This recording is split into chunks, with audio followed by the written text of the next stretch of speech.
మీరు ఇంజనీరింగ్ చేశారా? జాబ్స్ కోసం సెర్చ్ చేస్తున్నారా? 3600 మందికి పైగా స్టూడెంట్స్ కి జాబ్స్ వచ్చేలా చేసిన code Gyan 100 days software course లో జాయిన్ అవ్వండి. మీ కెరియర్ ని బిల్డ్ చేసుకోండి. నమస్తే, వెల్కమ్ టు సుమన్ టీవీ. ప్రస్తుతం మనతో పాటు ఉన్నారు మోటివేషనల్ స్పీకర్ రజనీరామ గారు. నమస్తే మ్యామ్. నమస్తే నవీన. మ్యామ్, ప్రీవియస్ మనం ఒక వీడియో చేసాం, వైఫ్ అండ్ హస్బెండ్ హగ్ చేసి పడుకోవడం వల్ల కలిగే లాభాలు ఏంటి అని. అవును కదా. మరి ఈరోజు నేను ఒక ఇంట్రెస్టింగ్ టాపిక్ తో వచ్చేసాను. Wife and husband okay bed పైన కలిసి పడుకోకపోవడం వల్ల వచ్చే ప్రాబ్లమ్స్ కానీ ఆ ప్రభావం కానీ ఎలాంటి దారి తీస్తుంది అంటే అసలు ఉన్నాయా మేడం అలా? చాలా చాలా ఇంపార్టెంట్, చాలా మంచి టాపిక్ ఇది. జన బాగా దీన్ని రిసీవ్ చేసుకోవాలి. ఇలాంటివి కొన్ని కండిషన్స్లో కొంతమందికి మాత్రం వర్తిస్తుంది ఇది. ఎలా అంటే అందరూ ఒకే కేటగిరీ ఉండరు కాబట్టి. ఇప్పుడు కొంతమంది ఉంటారండి, డే వాళ్ళకి ఒక టైంకి స్టార్ట్ అవుతుంది. ఇద్దరు వైఫ్ అండ్ హస్బెండ్ ఉంటే కనుక ఒకళ్ళకి డే ఒక టైంకి స్టార్ట్ అవుతుంది. ఫర్ ఎగ్జాంపుల్ 6 అనుకోండి, ఇంకొకళ్ళకి డే 8కో 9కో 10కో స్టార్ట్ అవుతుంది అనుకోండి. అలాగే డే ఒక్కొక్కళ్ళకి ఎర్లీగా ఎండ్ అవుతుంది, ఒక్కొక్కళ్ళకి లేట్గా ఎండ్ అవుతుంది. అప్పుడు చెప్పండి ఎలా ఉంటుంది కదా. సో మీరు అడిగింది ఏంటంటే పడుకోకపోవడం వల్ల. మరి ఇలాంటి కండిషన్స్లో కలిసి పడుకోవాలా? పడుకుంటే ఏమవుతుంది? Reverse question. గొడవలు అవుతాయేమో. గొడవలు అవుతాయి, విపరీతంగా అవుతాయి, మామూలుగా కాదు. ఇప్పుడు చూడండి, ప్రతి చిన్నదానికి గొడవలు అవుతున్నాయి కదా ప్రపంచంలో. ఇప్పుడు ప్రతి కుటుంబంలో ప్రతి ఇద్దరి మధ్యన ప్రతిదానికి గొడవే కదా. కారణం లేకపోయినా కూడా అవుతున్నాయి మేడం. కారణం లేకపోయినా అవుతుంది కదా. అవుతుంది. ఇప్పుడు శుభ్రంగా అన్ని వండుకుని పెట్టుకుంటాము, టైంకి వచ్చి తినడు వాడు. అవును, ఏదో చెప్తాడు, ఆకలి లేదనో లేకపోతే ఇది చూసుకుంటున్నానో. ఇదేంటి మీకు అర్థమయ్యే ఉంటుంది, మొబైల్. దాని పేరు మళ్ళీ మాటిమాటికి తీయటం ఎందుకు. ఇలా రకరకాల రీజనింగ్స్ ఉంటాయి. తనేమనుకుంటుంది, వేడిగా ఉన్నప్పుడు భోజనం చేస్తే మంచిది, రైట్ టైంకి తింటే మంచిది, హెల్త్కి మంచిది అని తను అలా అనుకోవచ్చు, ఇతను ఇలా అనుకోవచ్చు. సో అది కూడా మీరు అన్నట్టు అది కారణం లేకుండా కూడా వచ్చే గొడవ అది కదా. అది ఒక పెద్ద కారణం కాదు, చక్కగా ఒక టైంకి వచ్చి తినొచ్చు. కానీ అది తీసుకునే వాళ్ళకి అది చాలా పెద్ద విషయం అండి. అది ప్రతిరోజు కొన్ని సంవత్సరాల పాటు అలా జరుగుతుంటే అప్పుడు ఆవిడకి ఒక టైంలో ఆకలి అవ్వచ్చు, పని పాటలు చేసుకునే మనిషి అనుకోండి, లేకపోతే తన డైజెస్టివ్ సిస్టమ్ అనేది కొంచెం షార్ప్గా ఉంటుంది, త్వరగా ఆకలి అవుతుంది అనుకోండి. ఇతనికి అవ్వదు పరిస్థితి. ముందు తింటే ఒగ్గోలా, వెనక తింటే ఒగ్గోలా. మరి నాకు చల్లటిది పెట్టావని కూడా అనొచ్చు. సరే, తినేసాక నాకు పెట్టావా అని కూడా అంటారు. తను కూడా ఏమనుకుంటుంది, ముందు నేను తిన్నాను అనుకో బాగుండదేమో అని ఒకటి. ఫర్ ఎగ్జాంపుల్ నేను చూడండి కొంచెం డీప్గా చెప్తాను. ఫర్ ఎగ్జాంపుల్ ఆ రోజున ఒక రోజు అనుకుందామండి, రోజు కాదు ఒక రోజు. ఇప్పుడు ప్రతిరోజు ఈ భోజనం దగ్గర ఇలాగే జరుగుతుంది, అందులో ఒక రోజు తీసుకుందాం. ఆ రోజు కూరగాయలు కొన్నే ఉన్నాయి, కొంచెమే కూర చేసింది. ముందు తను భోజనం చేసింది అనుకోండి, తనకు ఆకలి అవుతుంది, అన్నం చల్లారిపోతుంది, ముందు భోజనం చేయాలి అని తనకు అనిపిస్తుంది. అతను రాడు, కానీ మరి తినాలి ఎట్లా. అందుకని తను తిన్నది అనుకోండి, తను తృప్తిగా భోజనం చేయలేకపోతుంది. ఎందుకు? అతనికి సరిపోదేమో ఆ కూర. అంతే కదా. చూడండి, ఇది ఎంతమందికి అర్థమవుతుంది ఈ విషయం? అనుభవిస్తే అర్థమవుతుంది. చాలా మంది ఇళ్లలో ఇది జరుగుతుంది ఖచ్చితంగా. అందుకనే చూడండి, పాతకాలం ఇళ్ళాళ్ళు ఇప్పుడు కూడా ఉన్నారు, అందరు తిన్న తర్వాత మిగిలింది తింటారు పాపం. ఎందుకు అంత కర్మ బాధ ఏంటి? ఉన్నారు, ఇప్పటికీ ఉన్నారు, అందరూ అంతేలేండి, మన అందరం అంతే. ఉన్నారు కొంతమంది అని నేను మళ్ళీ దాచుకోవడం అనవసరం, అందరం అంతే. ముందు అందరికి మంచిగా పెట్టిన తర్వాతే వైఫ్లు తింటారు. ఆ జాబ్ చేసే ఆవిడనివ్వండి, కొంతమంది మాత్రం తనదే చూసుకుంటారు ఫస్ట్, ముందు వాళ్ళు పెట్టుకుని తినేస్తారు, పక్కన ఎవడన్నా ఉండాలి. వేరే కేటగిరీ, ఆ మెంటాలిటీ వేరు. ముందు పెట్టేసుకుని తినేస్తారు, మిగిలింది మీరు తినండి. కనీసం తింటావా అని కూడా అడగరు, వెయ్యినా అని అడగరు, ఇంకొంచెం కావాలా అని అడగరు, అసలు చూడరు పక్కకి. ఆ ఇళ్ళాళ్ళు ఉన్నారు, చిన్న వయసు అవనివ్వండి, పెద్ద వయసు అవనివ్వండి, అటువంటి వాళ్ళు ఇందులోకి రారు. జనరల్గా అయితే ఇలా జరుగుతుంది. మరి అలాంటప్పుడు భోజనం దగ్గర ఇబ్బందే కదా. తను ముందు తింటే ఆ ఉన్న కొంచెం కూర కొంచెం అతనికి సరిపోదేమో, లేకపోతే తనకి చలి చాలకుండా తను తింటుంది, అతనికి ఇష్టం లేకపోతే ఆ కూర అంతా వదిలేస్తాడు. ఆ కూర మళ్ళీ చచ్చినట్టు సాయంత్రం తనే తినాలి. మళ్ళీ 2 సార్లు అలాంటివి తినాలంటే తనకి బోరే అవుతుంది.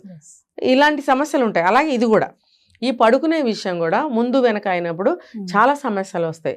ఇంకొకటి ఏంటంటే మీరు అడిగిన క్వశ్చన్కి ఎవరికో ఒకరికి గురకలు తీసే అలవాటు ఉంటుంది, లేదు మిడ్ నైట్ వరకు చదువుకునే అలవాటు ఉంటుంది, లేదు ఎర్లీ మార్నింగ్ 4 గంటలకు లేచి చదువుకునే అలవాటో, జిమ్కి వెళ్ళే అలవాటో, లేకపోతే ఏదో ఫ్రీక్వెంట్గా ఆ టైంకి ఏమైనా కాల్స్ ఆఫీస్ కానీ ఏదైనా అయి ఉండొచ్చు, ఎనీ డిస్టర్బెన్స్ జరగవచ్చు.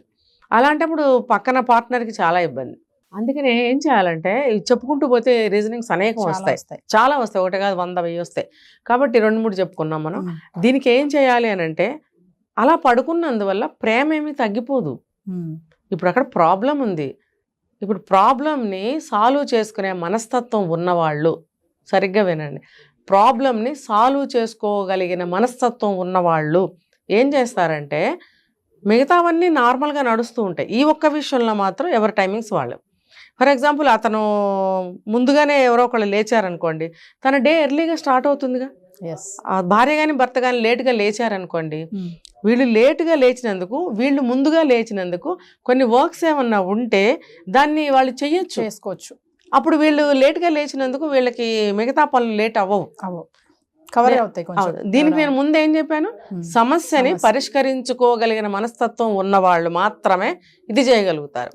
అయితే నేను చెప్పేది ఏంటంటే అలా ఉండండి అని చెప్తున్నా, గొడవ పడాల్సిన అవసరం ఏముంది. అలాగే రాత్రిపూట త్వరగా పడుకునే వాళ్ళు ఉంటారు, అప్పుడు లేట్గా పడుకునే వాళ్ళు ఉంటారు. అప్పుడు త్వరగా పడుకున్న వాళ్ళకి త్వరగా నిద్ర వచ్చేస్తుంది, లేట్గా పడుకున్న వాళ్ళకి నిద్ర రాదు. అలాంటప్పుడు ఏం చేయాలంటే లేట్గా నిద్ర వచ్చిన వాళ్ళు ముందు నిద్రపోయే వాళ్ళని డిస్టర్బ్ చేయకుండా మెల్లగా లేచి బయటకు వెళ్ళొచ్చు, పక్క రూమ్లోకి వెళ్ళి బుక్ రీడింగ్ చదువుకోవాలన్నా చేయాలన్నా, ఏదైనా ఫోన్ కాల్స్ మాట్లాడుకోవాలన్నా, లేదు అతనికైనా ఆఫీస్ వర్క్ ఉన్నా చేసుకోవచ్చు. చేసుకుని వచ్చి తనకు నిద్ర వచ్చినప్పుడు ఈ రూమ్లోకి వచ్చి పడుకోవచ్చు. దానివల్ల బాండ్ ఏం దెబ్బతినదు, ఇంకా వీళ్ళకి ప్రశాంతమైన నిద్ర పడుతుంది. ప్రశాంతమైన నిద్ర అనేది, నిద్ర సఫిషియెంట్గా లేకపోతే అసలు లైఫ్ మీద చాలా ఎఫెక్ట్ పడుతుంది. ఇప్పుడు చూడండి, నిద్ర సరిగ్గా లేకపోతే ముఖం వాచిపోవడము, కళ్ళు వాచిపోవడము, తర్వాత గొంతు బాగా గంభీరంగా లావుగా అయిపోవడము, తర్వాత ఏమవుతుందంటే ప్రశాంతత లేకపోవడం, బ్రెయిన్ అనేది ప్రశాంతంగా ఉండదు, అది అలజడిగా ఉంటుంది, ఆలోచించలేరు, గిడ్డీగా డ్రౌజీగా ఉంటుంది అనమాట. అలాగే ఆలోచనలు సరిగ్గా రావు, నిర్ణయాలు సరిగ్గా తీసుకోలేరు. తర్వాత బాడీ కూడా దాని సిస్టమ్ని రిపేర్ చేసుకునే టైం సరిపోదు నైట్లో. చూడండి, ఎవ్రీ డే కరెక్ట్ టైంకి పడుకుని కరెక్ట్ టైంకి లేచే వాళ్ళ బాడీ, అదంతా భగవంతుడు ప్రకృతి రీత్యా ఎందుకు పెట్టాడు, రిపేరింగ్ సిస్టమ్. ఆ టైంలో రిపేర్ చేసుకుంటుంది బాడీ, ఏ మందులు అవసరం ఉండదు ఏ రోగానికి కూడా. పెద్ద పెద్ద క్రానిక్ డిసీజెస్ అలాంటివి వాటికైతే మందులు, కానీ నార్మల్గా ఎటువంటి చిన్న చిన్న విషయాలు అనారోగ్యాలు చేసినా కూడా ఏ మందు అవసరం లేదు. నైట్ సరిపడా నిద్రపోయినట్టయితే బాడీ రిపేర్ చేసేసుకుంటుంది. మార్నింగ్ కల్లా మంచిగా అలర్ట్గా యాక్టివ్గా నిద్రలేస్తారు, చాలా ఉత్సాహంగా పనులు చేసుకోగలుగుతారు. కాబట్టి సరిపడా నిద్ర అనేది చాలా ఇంపార్టెంట్. దీని ఎఫెక్ట్ ఆ మర్నాడు ఆ డే మీద పడుతుంది. అలా ఎవ్రీడే కనుక మంచిగా ఉన్నట్టయితే మన లైఫే బాగుంటుంది. సో మంచి నిద్ర అనేది వెరీ వెరీ ఇంపార్టెంట్. అలాంటప్పుడు నాతోనే పడుకోవాలి, నాతోనే లేవాలి, లేకపోతే ఆమె నిద్రపోతున్నంతసేపు నేను ఖాళీగా పడుకోవాలి నిద్ర రాకపోయినా, ఇలాంటి డౌట్లు అవసరం లేదు. ఇలాంటి డౌట్లు అవసరం లేదు. తనకి తొందరగా నిద్ర వచ్చింది, తను నిద్రపోయింది, అలాగే అతను నిద్రపోయి ఉంటాడు. ఎవరికైతే నిద్ర రాలేదో వాళ్ళు వాళ్ళ వర్క్స్ చూసుకోవచ్చు. అంటే ఎవ్రీడే అలాగే ఉంటే కూడా ఇంకా తప్పదు. తన లైఫ్ సిస్టమ్ అలా ఉన్నప్పుడు, తన వర్క్ టైమింగ్స్ అలా ఉన్నప్పుడు తప్పదు. మార్నింగ్ కొంచెం లేట్గా లేచినప్పుడు ఎర్లీగా ఎవరైతే లేస్తారో వాళ్ళు ఆ వర్క్ను అందుకోవడము. ఎర్లీగా నిద్రపోతే కనుక తనకేదన్నా వర్క్ ఉంటే పక్కకెళ్ళి చేసుకోవడం, నిద్ర వచ్చినప్పుడు వచ్చి పడుకోవడం అనేది జరిగితే ఏమవుతుందంటే బాడీలు బాగుంటాయి, ఆరోగ్యం బాగుంటుంది, ఇద్దరి మధ్యన బాండ్ ఇంకొంచెం పెరుగుతుంది. వైబీ కాదంటే దూరంగా ఉన్నారు కదా, రాత్రింతా దూరంగా ఉన్నారు, త్వరగా నిద్రపోయాం, లేట్గా లేచాం, లేదు త్వరగా నిద్రపోయాం, పొద్దున్నే లేచిపోయాం, ఒకళ్ళు లేచే టైంకు ఒకళ్ళు నిద్రపోతూ ఉంటారు. అలాంటప్పుడు ఏమవుతుంది, వాళ్ళని మిస్ అవుతూ ఉంటారు. ఆ మిస్ అయినప్పుడు ఎక్కువగా కలవాలనుకుంటారు, ఎక్కువ మాట్లాడాలి, దగ్గరికి వెళ్ళాలి, ఫీలింగ్స్ పంచుకోవాలి, ఏదైనా ఉన్న విషయాలు ఉంటే షేర్ చేసుకోవాలి, ఎన్నో ఉంటాయి కదా లేచిన దగ్గర నుంచి. అవన్నీ ఎవరితో డిస్కస్ చేయాలి, ఎవరితో షేర్ చేసుకోవాలి.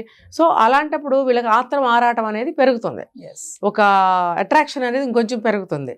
అలాంటప్పుడు వాళ్ళిద్దరూ ఇంకా ఎక్కువగా మాట్లాడుకోవడానికి, కలిసి ఉండడానికి ప్రయత్నం అనేది ఎక్కువ జరుగుతుంది, ప్రేమ ఇంకొంచెం పెరుగుతుంది, ఆ ఎఫెక్షన్ అనేది ఇంకొంచెం పెరగడానికి అవకాశం ఉంది. Yes. Thank you, ma'am.